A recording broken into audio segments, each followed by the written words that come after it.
Qui se suivent. Collé, collé. Frédéric, ça marche aussi. On commence par qui? Des écrans d'abord, parce que c'est le Festival de Cannes, vous ne l'ignorez point.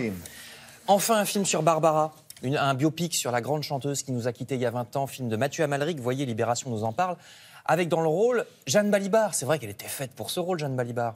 Tout comme dans le fameux film La Môme sur Edith Piaf, ce film évite, nous dit Libération, le côté encyclopédique qui consisterait à raconter un peu platement la vie d'une personne du début à la fin. Au contraire, là, il y a des flashbacks.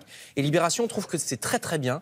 Ça s'appellera tout simplement Barbara, avec donc Jeanne Balibar, vous la voyez devant un portrait de Barbara. C'est actuellement à Cannes, dans la sélection Un certain regard, et on pourra le voir en salle début septembre. Donc voilà pour les grands écrans.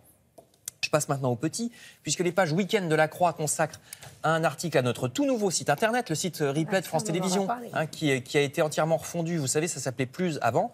Maintenant, c'est tout simplement France.tv. Site énorme, parce que rendez-vous compte, vous pouvez retrouver sur la même page d'accueil absolument tous les programmes en replay de tout le groupe.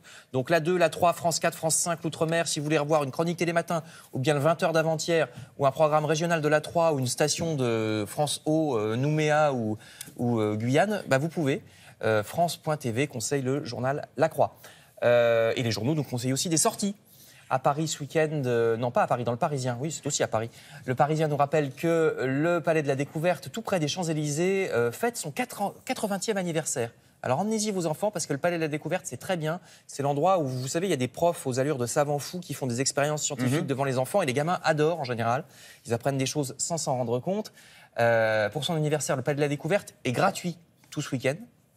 La Croix, de son côté, nous propose d'aller écouter du Vivaldi parce qu'il y a un opéra peu connu du très célèbre compositeur des 4 saisons, opéra qui s'appelle Arsilda, qui est très réussi. C'est un bon moyen d'aborder la musique classique si vous n'y connaissez rien, parce que Vivaldi, c'est agréable, c'est d'un accès facile. Il n'a pas fait avec des pizzas, alors, c'est ça? Non, il n'a pas fait avec des pizzas, c'est pas là. Ouais. Le spectacle est à Lille à partir de ce soir jusque... Si personne ne l'a fait, cette vanne. Bah oui, non mais fallait pas. Je savais bien, on a eu tort de... Tu restes? Oui. Oui, bim. Donc c'est à Lille jusqu'à mardi, mais c'est pas les 4 saisons. Ça sera ensuite à Luxembourg du 31 mai au 2 juin. Après, ça passera à Caen et à Versailles. Donc allez-y. D'autres sorties encore, toujours dans la Croix, avec le week-end prochain. La fête des plantes. Sortez à Doullens, dans la Somme, 30e anniversaire de la fête des plantes à la citadelle de Doullens. Et puis vous voyez Notre-Dame, parce que sachez que Notre-Dame, elle, à Paris, va bénéficier d'une restauration. La cathédrale est tellement monumentale qu'il y a toujours beaucoup de travail pour la maintenir en état.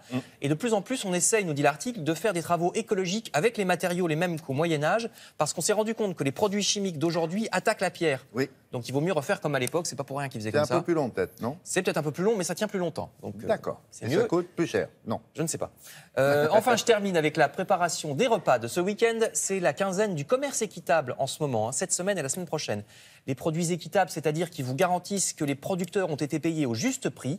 Ces produits se vendent de mieux en mieux, plus 42% ces 2 dernières années. Alors pensez-y, nous dit l'Humanité, et cherchez les mentions commerce équitable sur votre brique de lait, comme on voit sur la photo de l'article, ou sur d'autres produits quand vous faites vos courses. Ça vous garantit que l'agriculteur n'a pas été exploité et ça vaut le coup. Tiens, à propos de culture, demain dans Télématin, mais à la fin de l'émission, dans C'est un monde, dans cette séquence, il sera question de la culture, mais au-delà de nos frontières. Comment se porte la culture ailleurs? C'est ce que nous verrons en Allemagne, au Brésil, en Italie et en Espagne. Et alors là, en Espagne, figurez-vous que la culture n'a pas été épargnée par la crise. Et ça a donné lieu à des initiatives assez intéressantes. Regardez, voici l'une d'entre elles, quelques images.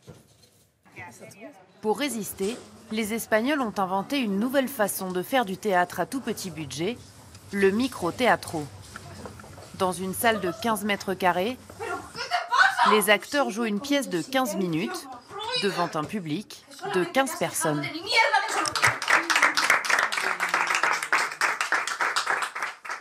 On sent la respiration du public. C'est une autre forme d'énergie, d'échange avec eux. Oui, c'est comme si le public devenait un autre personnage, une présence, la conscience de nos personnages en quelque sorte. C'est très amusant. 15 mètres carrés, 15 personnes, 15 minutes. 15 francs. 15 euros peut-être, peut-être 1 euro par personne, oui, peut-être bien. Merci beaucoup.